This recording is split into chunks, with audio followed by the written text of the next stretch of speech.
Mathematics class 10th page number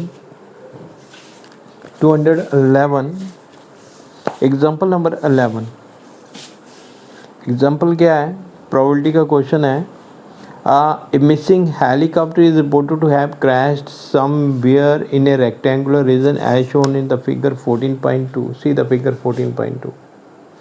What is the probability that it is crashed inside the lake as shown in figure? तो ये वाली lake है, ये lake है। अब probability find करनी है कि हेलीकॉप्टर जो है ना वो इस लेक के अंदर जो है ना वो क्रैश हुआ होगा, ये वाली लेक के अंदर। ठीक, अब इसका डायमेंशन, ये रेक्टेंगुलर फील्ड, इसका डायमेंशन हमें दिया गया है।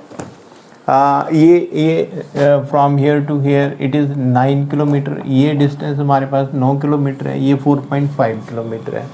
ये वाला डिस्टेंस दिया गया है 2 किलोमीटर। ये टोटल 4.5 किलोमीटर है। रेक्टेंगुलर फील्ड है तो ये वाला डिस्टेंस हो गया 2.5 किलोमीटर। ठीक है, ये 9 किलोमीटर है, ये 6 किलोमीटर है यहाँ से लेके यहाँ तक, तो ये वाला डिस्टेंस हो गया 3 किलोमीटर। ठीक है, तो हमने प्रोबेबिलिटी फाइंड करनी है कि जहाज़ जो है ना वो हेलीकॉप्टर यहाँ पे क्रैश हुआ होगा। तो पहले इसका एरिया फाइंड करेंगे। इसका एरिया कितना आएगा? 3, इसका लेंथ है 2.5, ब्रेड्थ है, तो इसका एरिया कितना हो गया? 3 × 2.5 है ना, तो 7.5 इसका एरिया आ गया, एरिया ऑफ द लेक। आप पीछे ये इसका टोटल का एरिया कितना? ये टोटल एरिया, ये टोटल एरिया, टोटल जंगल का एरिया कितना है? टोटल एरिया कितना है? इसका लेंथ 9 किलोमीटर है। 9 multiplied by breadth, breadth 4.5 kilometre है। दोनों को मल्टीप्लाई करेंगे, 45, 4, 9 चुका 36, 4, 40, तो ये हमारे पास 40.5 स्क्वायर किलोमीटर ये वाला आ गया, स्क्वायर किलोमीटर ये वाला आ गया। अब हमने प्रोबेबिलिटी फाइंड करनी है, probability that the helicopter is crashed inside the lake, है ना। प्रोबेबिलिटी दैट द हेलीकॉप्टर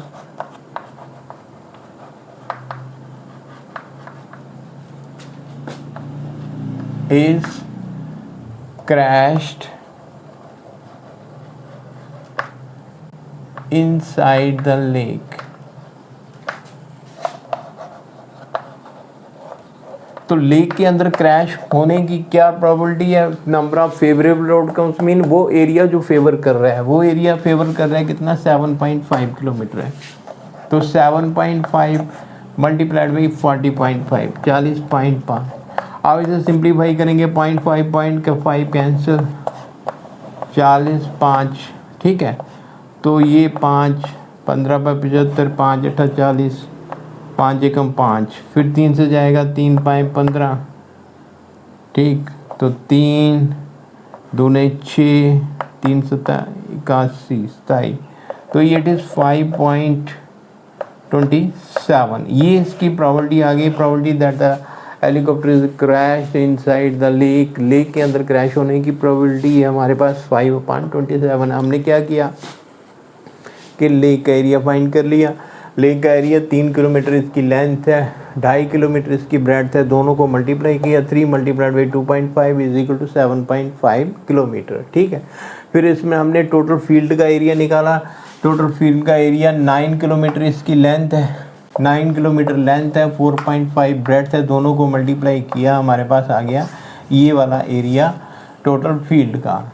ठीक है, तो उसके बाद में हमने प्रोबेबिलिटी फाइंड करनी है कि प्रोबेबिलिटी जो है ना वो यहाँ पे क्रैश हुआ होगा, तो उसकी प्रोबेबिलिटी क्या है? ये फेवरेबल आउटकम्स है, पान total number of outcomes, favourable outcome 7.5 है, टोटल 40.5 है, दोनों को सिंप्लीफाई किया 5.27। ठीक है, अगर क्वेश्चन को चेंज कर देते, पूछ देते कि probability that the helicopter is crashed यहाँ in the remaining area, remaining area में, तो फिर हमने क्या करना था? 40.5 से 2 पॉइंट कितना, 40.5 से 7.5 माइनस कर देना था। जितना भी रिज़ल्ट आता तो हमारे पास वो प्रोबेबिलिटी होती कि ये वाला रिज़ल्ट जो माइनस करके आया बटा टोटल 40.5 है ना, वो उसकी प्रोबेबिलिटी आ जाती। ठीक, तो उम्मीद करता हूँ कि ये क्वेश्चन आप बच्चों की समझ में आया होगा। Thank you.